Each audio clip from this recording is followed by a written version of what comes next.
ተልኳና ዓላማዋ ቤተክርስቲያን መገላገል፣ ማስማማት፣ ማስታረቅ፣ ጦርነትን በቃ ብሎ መናገር ማወጅ ነው። ይሄን ደግሞ ሁልጊዜም እያደረገች ነው። ቅዱስ ሲኖዶስ ሳይቀር ጥሪውን ሁልጊዜ ያስተላልፋል።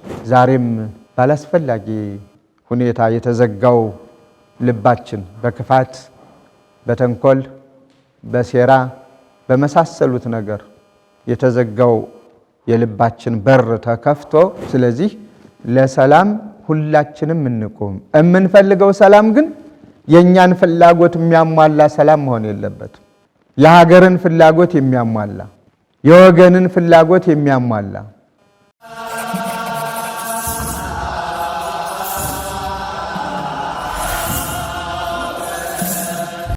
ወወልድ ወመንፈስ ቅዱስ አሃዱ አምላክ አሜን። ሰላም ከህሊና መመንጨት ያለበት ነው። እያንዳንዱ የሰላምን ጥቅም ማወቅ ከቻለ ብቻ ነው ሰላም ሊመሰረት የሚችለው። የሰላምን ዋጋ ሁሉም ሲያውቅ ነው። ትልቁ ፈተና ለሰላም ሁሉም የየራሱን ፍላጎት መሰረት አድርጎ በኔ ፍላጎት ሰላም ይሁን፣ በኔ ሐሳብ ሰላም ይሁን፣ የኔ ሐሳብ ገዢ ከሆነ ብቻ ነው ሰላም መሆን ያለበት ካለ ሰላም ማምጣት አይቻልም። የኔ ከሚለው የኛ ሐሳብን ሰብስቦ አንድ ላይ አቅርቦ ይሄኛው ነገር አይጠቅምም፣ ይሄ ነገር ይጠቅማል። ጦርነት አይጠቅምም፣ ምንም ጥርጥር የለውም። ጦርነት ጎጂ ነው። ጦርነት ብዙ ነገርን ያሳጣል። ጦርነት ቅድም እንዳልኩት ለሰው ልጆች አይደለም፣ ለእንስሳቱ፣ ለአራዊቱ፣ ለእጽዋቱ እንኳ የማይመች ነው። ጦርነት እስካለ ድረስ እረፍት የለም። ድምፁ ራሱ ይረብሻል። ወሬው ራሱ ይዘገንናል። የጦርነት ወሬ መርዶ ነው የሚያስከትለው። ጦርነት አለ ከተባለ ሞት አለ።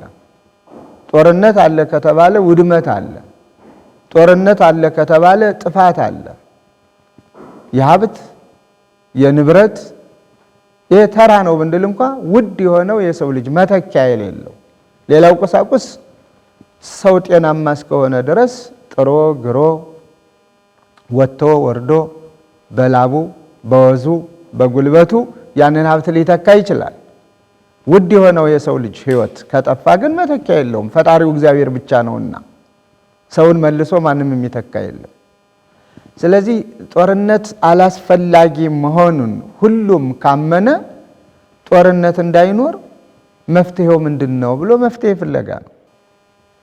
መፍትሄው ደግሞ ቅድም እንዳልኩት ከኔነት ሐሳብ ወጥቶ እኛ ወደሚለው መግባት ነው። ማንም ሰው የሚጠቅመን ጦርነቱ ሳይሆን ለኛ አብሮ መኖሩ፣ አብሮ መስራቱ፣ አብሮ ማደጉ፣ በውይይት ችግርን መፍታቱ ብሎ ማሰብ ነው።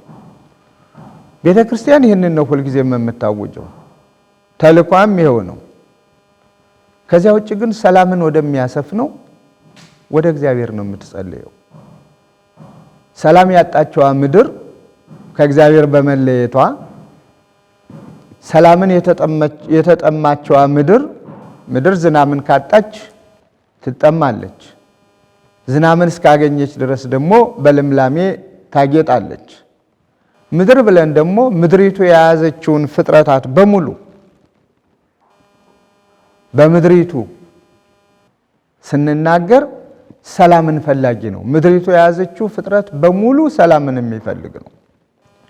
ስለዚህ ሰላሟን እንድታገኝ ወደ እግዚአብሔር መጸለይ ነው። የሆነውም ይሄ ነው። ከእግዚአብሔር ስትለይ ምድር አባቶቻችን ነቢያቱ፣ ቅዱሳኑ፣ ጻድቃኑ፣ የእግዚአብሔር ባለሟሎቹ ወደ እግዚአብሔር ድምፃቸውን ከፍ አድርገው ነው የጮሁት። ሰላምህን ስጠን ነው። እግዚአብሔርም በገባላቸው ቃል ኪዳን መሰረት ከሶስቱ አካላት አንዱ ወልድ ወደዚህ ዓለም መጥቶ በአባቱ ፈቃድ፣ በራሱም ፈቃድ፣ በመንፈስ ቅዱስም ፈቃድ ከቅድስተ ቅዱሳን ከድንግል ማርያም ተወልዶ ሰላም ያጣችውን ምድር ሰላምን ሰጥቷታል። አሁን የተሰጣትን ሰላም ጠብቃ መኖር ነው ችግሯ ምድሪቱ። የተሰጣት ሰላም ቀላል አይደለም።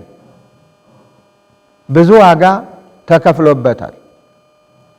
ከልደቱ እስከ ዕርገቱ ድረስ ያለውን ብንቃኝ አምላካችን መድኃኒታችን ኢየሱስ ክርስቶስ በልደቱ ሰላምን ሰጠን አለ። በልደቱ የሰጠን ሰላም አልበቃ ብሎ መከራ ተቀብሎልናል እስከ ሞት ድረስ፣ በሞቱ ሞትን እስከሚገድል ድረስ። ስለዚህ ያ ዋጋ ያለው የደም ዋጋ የተከፈለበት ሰላም ነው ለሰው ልጆች የተሰጠ፣ ለሁሉም የሰው ልጅ በሙሉ ለሚያምን ሁሉ ለሚጠቀምበት ሁሉ። ስለዚህ ይህንን ሰላም አጥብቆ መያዝ ከሰው ልጅ ይጠበቃል። ቤተ ክርስቲያንም ስራዋ ስለሆነ የምትለው ይሄንን ነው። ካላስፈላጊ እልክ እኔ ያሸንፍ ከሚል አባዜ ብዙ ዋጋ ከሚያስከፍል ነገር በሰላማዊ መንገድ ችግርን መፍታት ዛሬ እንሰማለን። የሃይማኖት አባቶችም ብዙ ስንወቀስ እንሰማለን። ጠያቄ ምናልባት ወደዚያ እንደሌላው ደፍረህ አልጠየቅም እግዚአብሔር ይስጥልኝ እንጂ ብዙዎቹ በየአደባባዩ እየተነሱ የሃይማኖት አባቶች ለሰላም አስተዋጽኦ አላደረጉም እንዲህ ነው እያሉ ብዙና ብዙ ሲናገሩ ይሰማል። የሃይማኖት አባት ሁልጊዜም ቢሆን ሰላም ለሁላችሁ ነው፣ ሰላም ለሁላችሁ ይሁን የዘወትር ጸሎታችን ነው። በሰላም ኑሩ ማለት ነው። በሰላም ኑሩ የዘወትር ትምህርታችን ነው። ተዋጉ የሚል የሃይማኖት አባት ካለ የሃይማኖት ልብስ የለበሰ እንጂ የሃይማኖት ሰው ነው አንልም። ከውጊያ ይልቅ በሰላም ኑሩ፣ ችግሩን በነገር በውይይት ፍቱ። ይህ የቤተ ክርስቲያን መልእክት ነው ዘወትር። ከዚያ ወደ ሰላም አባት ቀደም ብዬ እንደተናገርኩት አቤቱታ ማቅረብ ነው። መጾም፣ መጸለይ፣ ወደ እግዚአብሔር መጮህ ነው። የእሱን ሰላም ቤተ ክርስቲያን ስለምትሻ ፍጥረታትም ሁሉ ስለሚሹ፣ ስለዚህ ሰላምን ማምጣት የሚቻለው በአዋጅ ብቻ ሰላምን አውጀናል ብንል እንደኛም አዋጅ ሰላም ከኛ ይልቅ ክርስቶስ አውጆልናል እኮ። ሰላም ይሁን ለምድሪቱ ሰላም ይሁን ብሎ ግን ያንን አዋጅ ተቀባይ እና ተጠቃሚ ካላገኘ አዋጁ ብቻውን ሰላም ሊሆን አይችልም። ስለዚህ ተጠቃሚዎቹ ሁላችንም እንድንሆን የእያንዳንዳችንን የየድርሻችንን ወስደን ለሰላም እጆቻችን የተዘረጉ እንዲሆኑ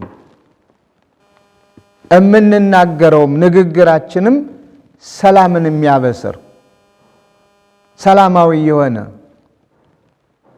እንደው ቢቻል የጠነከረውን የጨከነውን ልብ የሚያራራ ንግግር።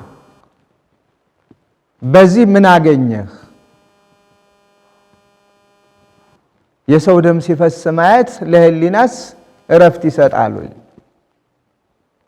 ሰዎች ከቀያቸው ከመንደራቸው ከሰፈራቸው ተፈናቅለው አላስፈላጊ በሆኑ የመከራ መንገዶች ሲንገላቱ ማየትና ሌሊት ፀሐዩ ማለት ብርዱ፣ ቀን ፀሐዩ ዋዩ ሲፈራረቅባቸው ማየት ፍጡር ለሆነ እንደው ሰው ነኝ ለሚል ሰው ሁሉ ይከብዳል። ምክንያቱም በእኔ ሊደርስ የማልፈልገውን ነገር በወገኔ ይድረስ ማለት ስለማይቻል፣ ስለዚህ ይሄ አይጠቅምም ብሎ ከዚህ ነገርን ሰብሰብ አድርጎ መፍትሄውን አፈላልጎ በዚያ ተወያይቶ ችግርን መፍታት ሰላምን ያመጣል። እኔ ያልኩትን ካደረክ ብቻ ነው ሰላም የሚኖረን፣ ከዚህ ውጭ ግን ሰላም ሊሆን አይችልም የሚል ወገን ካለ እሱን ሰላም ማምጣት ከባድ ነው። ሁልጊዜ አዝጋሚ የሆነ መፍትሄው የራቀ መከራ ሲያዩ መኖር ደግሞ እንደዚህ አይነት ግርግር ለብዙዎቹ ይበጃቸዋል። የሰላም አለመኖር፣ ጦርነት አለ መባል ዓላማ የሌላቸውም ሰዎች ዓላማቸውን ጥቅማ ጥቅም ላይ ይመሰረቱና ከየትኛውም ወገን የራሳቸውን ጥቅም ለማሳደድ የንጹሃን ሕይወት ይመሰቃቀላል። ስለዚህ የሁሉም ሕይወት ጤናማ ሆኖ እንዲኖር ቤተክርስቲያናችን በየበዓላቶቹ አይደለም በዘወትር ተግባሯ በዘወትር በየዕለቱ በየቀኑ ሰሚ ቢኖር ተከታታይ ቢኖር ቤተክርስቲያን ገብቶ የሚሰማው በአጠቃላይ የቤተክርስቲያን አዋጇ ሰላም ነው። ሌላ አዋጅ የላትም። ሌላ ጸሎት የላትም። የራቁትን እግዚአብሔር ሆይ አቅርባቸው፣ የጨከኑትን እግዚአብሔር ሆይ የርኅራኄ ልብ ስጣቸው። ሁልጊዜ እንደሚነገረን ቤተክርስቲያንም ሁልጊዜ እንደምትጸልየው ጣና ጎናችን እያየ ነው። ከመስፈርቱ እንዳያልፍ ቤተክርስቲያን ትጸልያለች። ከመስፈርቱ ከገደቡ ቢያልፍ ይሄ ከተማ የለም ማለት ነው፣ ይጥለቀለቃል። ስለዚህ በገደቡ በዚያው በመስፈርቱ እንዲኖርና አገልግሎት ሰጪ እንዲሆን አባይ በዚህ ሲወርድ እያየ ነው። ሁሉም ወንዞች በየትኛውም አቅጣጫ ያሉት ከመስፈርታቸው እንዳያልፉ ቤተክርስቲያን ትጸልያለች። ከመስፈርታቸው ካለፉ ሰላም ስለሚጠፋ፣ የሚሞተው የሚፈናቀለው ስለሚበዛ፣ ንብረት ስለሚወድም፣ ጦማዳሪ ስለሚፈጠር፣ ስለዚህ ሁሉም በመስፈርቱ በተፈጠረበት ለተፈጠረበት ዓላማ ብቻ እንዲሰራ ቤተክርስቲያን ትጸልያለች፣ ታስተምራለች። ትምህርቷ ይሄ ነው የቤተ ክርስቲያን። ለዚህ ነው የአንዱም ደጋፊ የሌላውም ተቃዋሚ ማትሆን ቤተ ክርስቲያን ልጆቿን እንደ ልጅነት ሁሉንም ትመክራለች፣ ታስተምራለች። አንዳንድ ጊዜ ብዙ ሰዎች ነገሩን ሲያደበላልቁት እናያለን። ቤተ ክርስቲያን እንደ ተገዥነት ትገዛለች ለገዢው ለመንግስት። ይሄ ሕግና ስርዓት ስለሆነ ችግሮች ሲፈጠሩ ግን እኔ ከገሌ ጋራ ነኝ ብላ አታውጅ። ምክንያቱም ያ ሰላምን አያመጣም። ከገሌ ጎን ነኝ ማለቷ ቤተ ክርስቲያን ሰላምን አያስከትልም። አንዱን የምትቃወምበት ሌላውን የምትደግፍበት ዓላማዋም አይደለም፣ ተልኳም አይደለም። ተልኳና ዓላማዋ ቤተ ክርስቲያን መገላገል፣ ማስማማት፣ ማስታረቅ፣ ጦርነትን በቃ ብሎ መናገር፣ ማወጅ ነው። ይህን ደግሞ ሁልጊዜም እያደረገች ነው። ቅዱስ ሲኖዶስ ሳይቀር ጥሪውን ሁልጊዜ ያስተላልፋል። ምክንያቱም ቤተ ክርስቲያን እናትን ወክላ ነው የምትኖረው። እናት ልጆቿን ትመራለች፣ ታስተዳድራለች። ልጆቿ ባላስፈላጊ ሁኔታ ቢጣሉ ቢጋጩ ትገላግላለች። አንተም ተው ትላለች። አንተም ይሄን ታገስ፣ አንተም ደግሞ እንዲህ አታድርግ ትላለች። ይህን ማለት ነው የቤተ ክርስቲያን ትልቁ ድርሻዋ ይሄ ነው። ግን ይህን ሰሚ መኖር አለበት።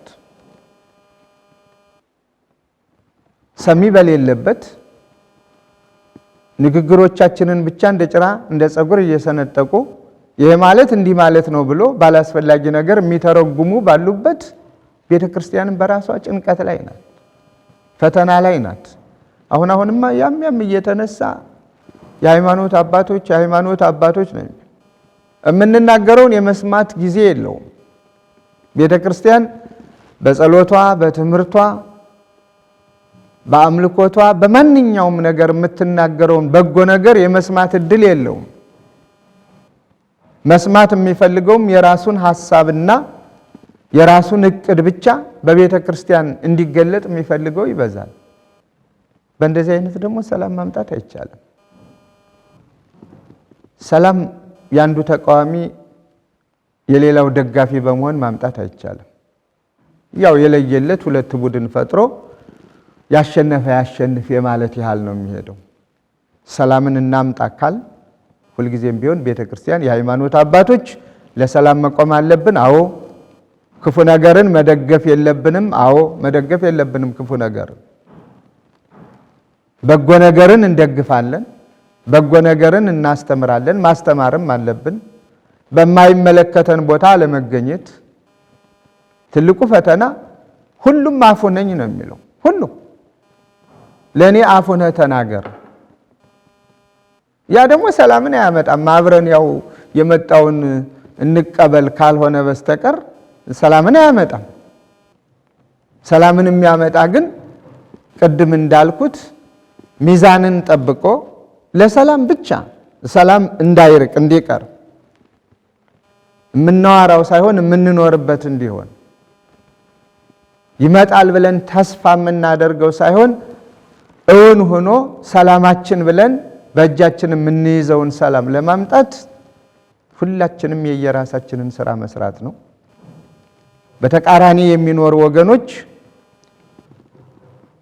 ጦርነት እየፈጠረ ያለውን የፈጠረውን ያወደመውን ያፈሰሰውን ደም በመመልከት ትርጉም የለሽ መሆኑን በማወቅ እግዚአብሔር የፈጠረውን እግዚአብሔር በራሱ ጊዜ ሊወስደው ሲገባ ዝም ብለን በከንቱ ደም ሲያፈሱ መኖር ትርጉም አለመኖሩን አውቆ ለሰላም እጅን ዘርግቶ በውይይት ችግርን ፈቶ እፎይታ ማግኘት መልካም ነው።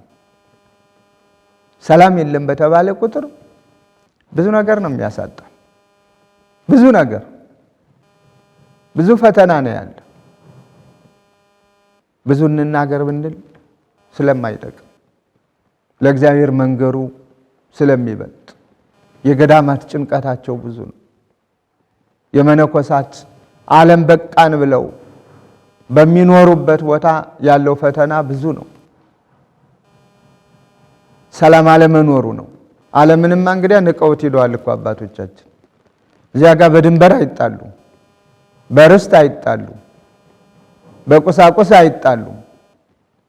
ሰላማቸውን ፈልገው ለዓለም ሰላም ወደሚጸልዩበት ከእግዚአብሔር ጋር ወደሚኖሩበት ወደ የበረሃው ብዙ አባቶች አሉ። በዚያ በሚኖሩበት እንኳን ሰላም ሳይኖር ሲቀር ጭንቀታቸው፣ ጩኸታቸው፣ እረፍት ማጣታቸው ያ ብቻ ራሱ ሕሊናን ያማል። ስለዚህ ለሰላም ሁላችንም እንቆም። የምንፈልገው ሰላም ግን የኛን ፍላጎት የሚያሟላ ሰላም መሆን የለበትም።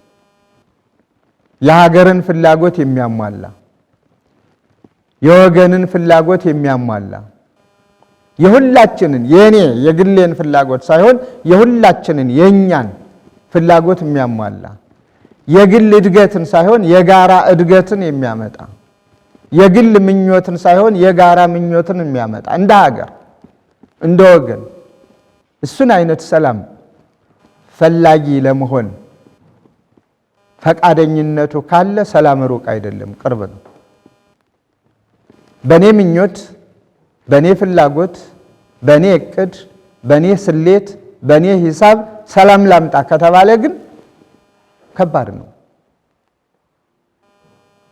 ስለዚህ ለሰላም ሁላችን ከተጨነቅ ሰላም እንዲኖረን እስከፈለግን ድረስ የኛ ለኛ ብለን ሁሉም ሰላምን የሚጠላ ማንም ሊኖር ስለማይገባ የሰላም አጠያየቁና ያኗኗሩ የፍላጎቱ የመንገዱ ጉዳይ ካልሆነ በስተቀር ሰላም ትፈልጋለህ ተብሎ ቢጠየቅ ሁሉም ሰላምን እፈልጋለሁ ነው የሚል። አንደበት ኖሯቸው አይነግሩን ካልሆነ በስተቀር እንስሳት ሁሉ ሰላምን እንፈልጋለን ነው የሚሉ። ይሰደዳሉ እኮ እንስሳቱ፣ አዕዋፋት እኮ ሰላም ሲያጡ እኮ ይሰደዳሉ። አይደለም የጦር መሳሪያ እዚህ በተደጋጋሚ ጅራፍ ቢጮህባቸው ደንበራው ነው የሚሄዱት። እዚህ አካባቢ አይገኙም። የቤት እንስሳት የምንላቸው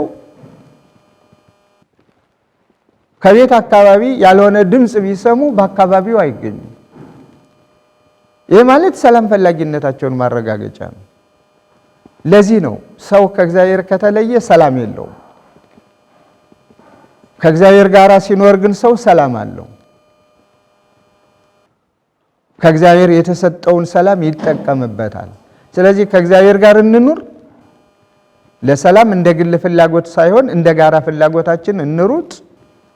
እንደ ግል ምኞታችን ሳይሆን እንደ ጋራ ምኞታችን ሰላምን እንፈልገው። የዚያ ጊዜ ሰላም ይሆንልናል። ቤተ ክርስቲያን ይህንን ነው ከመናገር አልፋ ትጸልያለች። ከጸሎቱ ጋር ሰላም ይሁን ለምድሪቱ፣ ለሰው ልጆች፣ ለአራዊቱ፣ ለእንስሳቱ ብላ ትጮኻለች፣ ታስተምራለች። ግን ይህንንም አድርጋ እግዚአብሔር ይስጥሽ ከመባሏ ይልቅ በየትኛውም አቅጣጫ ወቀሳው ከሰሳው ብዙ ነው። እግዚአብሔር ጸሎቷን ይስማት ልመናዋን ይቀበላት ብለን ዝም ከማለት በስተቀር እና የተጠየቁትን ጥያቄ የመለስኩ ይመስለኛል። የሰላም አምላክ ሰላሙን እንዲያበዛልን ምኞታችን ነው። ለሰላም ሁላችንም እጆቻችንን ዘርጋ። የተዘጋው ሕሊናችን ወይም ልባችን ይከፈት። የልድያን ልብ የከፈተ ቃሉን እንድትሰማ እንድትጽናና በሱ ሰላም እንድትኖር የፈቀደ ዛሬም ባላስፈላጊ ሁኔታ የተዘጋው ልባችን በክፋት፣ በተንኮል፣ በሴራ በመሳሰሉት ነገር የተዘጋው የልባችን በር ተከፍቶ ሰላም በሕሊናችን ነግሶ በሰላም እንድንኖር እግዚአብሔር ይርዳን። በዓሉንም የበረከት በዓል ያድርግልን።